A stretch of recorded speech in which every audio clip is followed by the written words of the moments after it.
The drugs caught you betas. You always do this. How could you be so selfish? We are very disappointed. When my husband's family said I was useless, they never imagined my dad would be the one to remind them what loyalty and blood really mean. My name is Clara Ellison, and this is the story of how love, betrayal, and family shaped me in ways I never expected. Please stay with me as I tell you my story, and please do not forget to support our channel by subscribing, liking, and sharing with your loved ones. When I first met Marshall Klein, I believed I had found my forever. He was charming, steady, and for the first time in my life, I felt like I was truly seen. We got married young, and I poured everything I had into making our life together warm and stable. I loved him with the kind of devotion that doesn't think twice about sacrifice. I believed marriage meant partnership, trust, and building a future together. I thought his family would welcome me too, but I was wrong. From the very beginning, his mother Ruth seemed determined to dislike me. She would make small comments about my job not being important, about how Marshall could have done better, and each remark chipped away at me. His father Gerald was quieter, but the way he looked at me told me he agreed with her. Then there was his sister, Nadine, who never missed a chance to make me feel out of place. It started off as little things, but little by little, their attitude turned every family gathering into a test I couldn't pass. I worked hard to please them. I showed up with gifts, tried cooking their favorite meals, and stayed quiet when their words stung. I told myself it was just the adjustment period, that eventually they would see I was worthy of being part of their family. But the truth was they never wanted me there. They made it clear, in their looks and their whispers, that I was not enough. Marshall didn't make it easier. At first, he would tell me not to take it personally, that his family was just traditional and needed time. But slowly, his silence became a shield for them. Whenever his mother or sister mocked me, he never once defended me. I thought marriage meant your partner stood by you, but I started to feel like I was standing alone. The moment that word slipped from his mother's mouth, I knew something inside me had broken. She looked me dead in the eye at her dinner table and called me useless. No hesitation, no shame, just a cruel, cutting word said with satisfaction. Marshall laughed, brushing it off like it was nothing, as though the word hadn't pierced straight through me. That was when I realized I had been clinging to a dream that wasn't real. Still, I stayed quiet, holding the pain inside. I smiled through their insults, excused myself when the tears threatened to spill, and told my dad nothing about what was happening. I didn't want to burden him. But deep down, the word useless kept echoing in my head, planting seeds of doubt about my worth. Ruth Klein had a way of looking at me that made me feel small, as if she could see through me and find nothing worth keeping. She didn't raise her voice or argue, but her words always carried sharp edges. Gerald, her husband, rarely said much, but the smirk that played on his lips when she spoke told me he agreed with every insult. Then there was Nadine, Marshall's sister. She was different, loud, direct, and openly cruel. She didn't bother hiding her dislike the way her parents did. She enjoyed making me uncomfortable. Every time I stepped into their house, I braced myself. What should have been family dinners felt more like examinations where failure was guaranteed. Ruth would ask me questions about my job, and before I could answer, she'd cut me off, saying things like, "That's not real work, dear. Marshall deserves someone who can bring more to the table." Gerald would chuckle under his breath, as though my presence alone was some kind of joke. Nadine would take it further, pointing out my clothes, the way I spoke, even the way I set my fork down. It wasn't just one comment here or there. It was a rhythm, a pattern designed to wear me down. If I spoke, I was dismissed. If I stayed quiet, they said I had nothing to offer. They compared me to women I had never met, women they thought would have been a better match for Marshall. They didn't even try to hide it. The message was clear. I would never measure up. What hurt most was Marshall sitting at the same table, hearing the same words and choosing silence. I waited for him to step in, to tell them enough was enough, but he never did. He sat there, eating his meal, as though the barbs weren't being thrown at me at all. Sometimes he would glance at me, but he always looked away before I could read his eyes. It was as if he had decided that keeping the peace with them mattered more than protecting me. The more I tried to push through, the more invisible I became. I would laugh when I didn't feel like it, smile when my chest ached, and pretend I didn't hear the whispers exchanged between Ruth and Nadine when I left the room. I told myself I could handle it, that if I kept trying, one day they might change. But deep down, I felt the ground shifting beneath me. It wasn't just about their cruelty, it was about Marshall's silence. Every cutting word they threw and every second he let it hang in the air built a wall between us. That was when I began to understand that my battle wasn't only against his family. It was against the man who should have stood by me, and his choice not to was the first true betrayal. In the first years of our marriage, I did everything I could to help Marshall chase his ambitions. I took part-time jobs that barely covered my own needs so he could focus on building his career. I cooked, cleaned, and stretched every dollar to keep our home running while he studied late into the night. I told myself it was temporary, that once his hard work paid off, things would balance out. What I didn't expect was how much colder he would become the more I gave. It started with small shifts. He came home later, spoke less, and seemed irritated by my presence. When I asked how his day went, his answers grew shorter until they were little more than grunts. Soon, the distance wasn't just in his words but in the way he looked at me, like I was a burden instead of a partner. I thought it was stress, but then I noticed the way he repeated things his family had said. If Ruth claimed I wasn't contributing enough, he would casually mention the same thought days later. If Nadine made a dig about my future, he'd bring it up as if it were his own concern. Slowly, their voices became his. The breaking point came one evening at a family dinner. We were all seated at the table when Ruth fixed her gaze on me. Her voice was sharp, and she said I was useless. The word hung in the air like a slap. I froze, waiting for Marshall to step in, to say something, anything. Instead, he chuckled, brushing it off as though it were harmless. Everyone else went back to eating, but I couldn't swallow another bite. I excused myself, walked out the door, and the tears came before I even reached the car. That word sank into me like poison. It wasn't just that Ruth said it. It was that Marshall let it stay. He didn't argue, didn't defend me, didn't even look ashamed. In that moment, I realized the man I had built my life around was no longer on my side. When I went home that night, I wanted to call my dad. I wanted to hear his steady voice, the one that always reminded me of my worth. But I couldn't bring myself to do it. I didn't want him to know how low I had been brought, how badly I was hurting.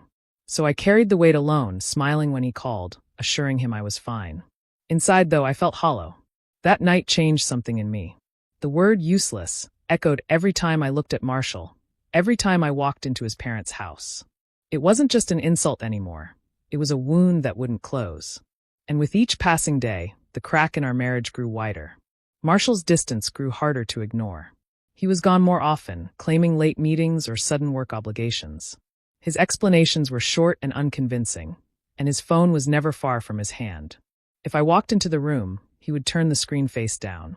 At first, I told myself I was imagining things, but the pit in my stomach only grew heavier with each passing week. One night, he came home well past midnight. He smelled faintly of perfume that wasn't mine, a sweet and unfamiliar scent clinging to his clothes. When I asked where he had been, he muttered something about deadlines and brushed past me. I lay awake while he slept soundly beside me, my heart racing with questions I already knew the answers to. The truth came sooner than I expected.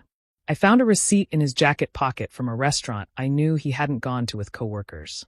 It was for 2 people, and the signature scrawled at the bottom wasn't his usual hurried scribble. It was careful, like he wanted to remember the night. The name on the loyalty card tucked in with the bill gave it away. Tessa Whitmore. I had heard the name before, someone from his office he often mentioned casually. My chest tightened as I realized she was more than just a colleague. The betrayal cut deeper when I learned his family had been aware all along. Nadine slipped one day, smirking as she mentioned how at least Tessa could give Marshall the kind of life he deserved. My hands went cold. They not only knew but approved. To them, I wasn't just unworthy, I was disposable. Standing there, listening to Nadine's careless cruelty, I felt a surge of emotions collide inside me. Pain, anger, humiliation, but underneath it all, a spark of something else. For the first time, I wasn't only broken. I was done. They wanted me to feel small, but I refused to let them keep me on my knees. That night, I looked at Marshall differently. His words sounded emptier, his excuses thinner. Every glance at him reminded me of lies whispered to someone else. But instead of collapsing under the weight of it, I found myself growing steadier. The man I had sacrificed for had betrayed me in the worst way, and his family had cheered him on. I couldn't erase the pain, but I could decide what to do with it. They had taken my dignity for too long. Now I knew the truth, and the truth gave me strength I didn't realize I had. Something inside me shifted. I would not be their victim anymore. I had carried my pain in silence for too long, but the weight became unbearable. One evening, sitting in my car outside my father's house, I broke down. I couldn't keep lying to him, pretending everything was fine when my world was falling apart. When he opened the door and saw my face, he didn't ask questions right away. He just pulled me into his arms, and I let the tears spill freely. Over dinner, I finally told him the truth. I spoke about the names, the cold looks, the cruel remarks, and finally the affair. My father, Raymond Ellison, listened quietly, his eyes fixed on me. He didn't interrupt, didn't rush me. He let me empty every dark corner I had kept hidden. When I finished, his hands tightened around mine. Raymond was a man of few words, but each one carried weight. He told me no daughter of his should ever feel unwanted or shamed by the people meant to respect her. His voice cracked once, the pain of seeing me hurt etched across his face. He had raised me alone after my mother passed, and I realized how much it hurt him to know he couldn't protect me from this. I thought he might suggest walking away quietly, but instead, he grew calm and steady, the way he always did when he was certain about something. He said he wouldn't let the Kleins strip away my worth any longer. He wasn't planning revenge through anger or violence. He intended to hold a mirror up to them, to expose the truth they pretended not to see. For the first time in months, I felt a sense of safety. My father's presence reminded me of the girl I used to be before humiliation stole my confidence. He reminded me that I wasn't weak, that I had already endured more than most could bear, and that I still had dignity left to claim. As we sat in the quiet of his living room, he told me stories from when I was younger. How determined I was even as a child, how I never quit even when things seemed impossible. He reminded me that strength had always been a part of me, even if I had forgotten. His faith in me rekindled something I thought was gone. That night, he promised he would stand beside me when the time came to face Marshall's family. Not as a shield, but as a voice they couldn't dismiss. His loyalty was unshakable, and knowing I wasn't alone gave me courage I hadn't felt in years. In that moment, the bond between us grew even stronger. I wasn't just a broken wife.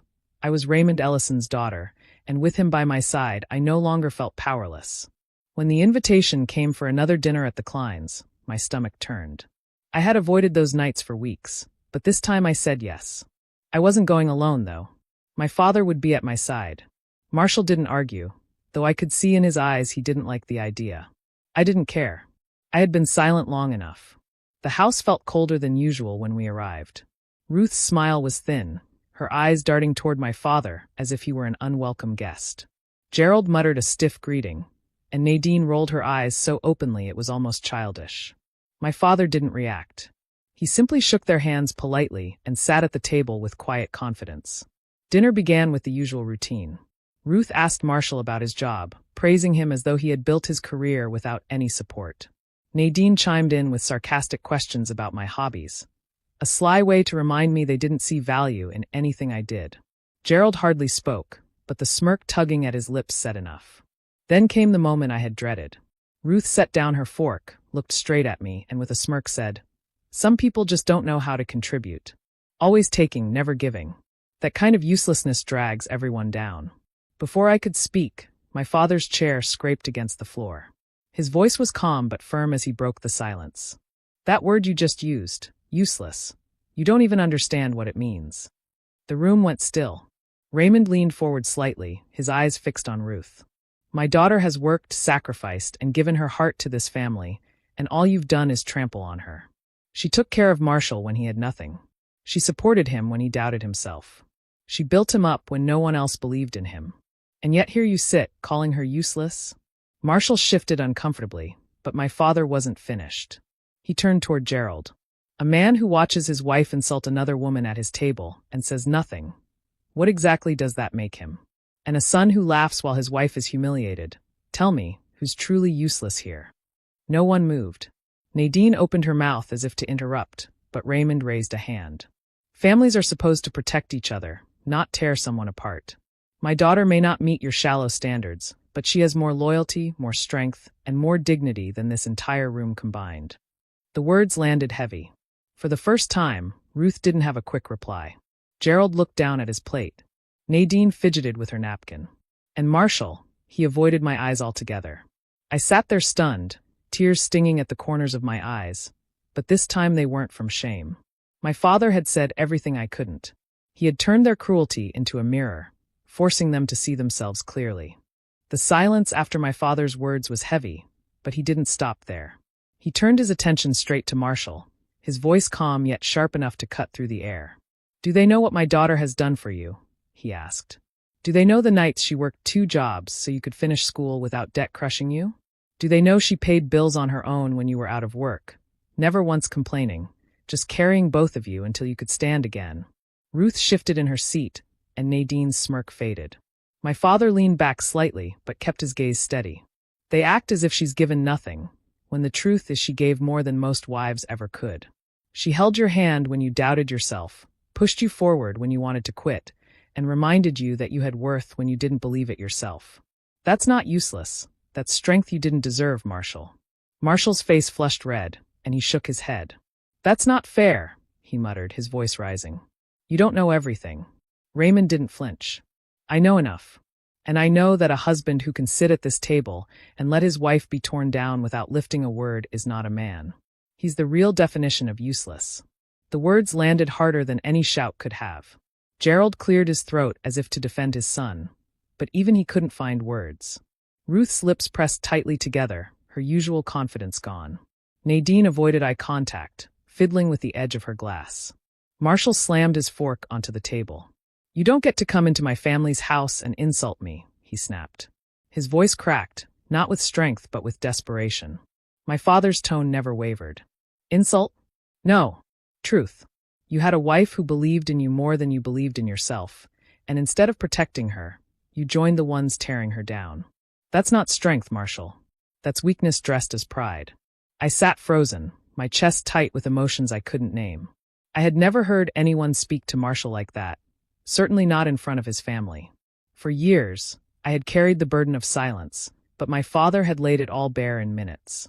Marshall's fists clenched, his jaw set, but there was nothing he could say. The Kleins, who once seemed so sure of themselves, now looked shaken. For the first time, they had been forced to hear who I truly was and what I had endured for the man sitting at their table. Marshall tried to regain control of the table, but I had reached my limit. My father's words had given me courage I didn't know I still had. I looked around at each of them, Ruth, Gerald, Nadine, and finally Marshall, and I knew it was time to speak the truth they had all tried to bury. "You want to talk about useless?" I said, my voice steady. "Let's talk about the nights Marshall spent with someone else while I was at home waiting for him." Nadine's glass slipped from her hand, hitting the table with a dull thud. Ruth froze mid-breath. Gerald's face drained of color. Marshall shot up from his chair. "Clara, stop." His tone was sharp, but the panic in his eyes betrayed him. I didn't stop. "Her name is Tessa Whitmore. He didn't just betray me. He betrayed this marriage, while you all watched and pretended it was acceptable. You knew, every single one of you.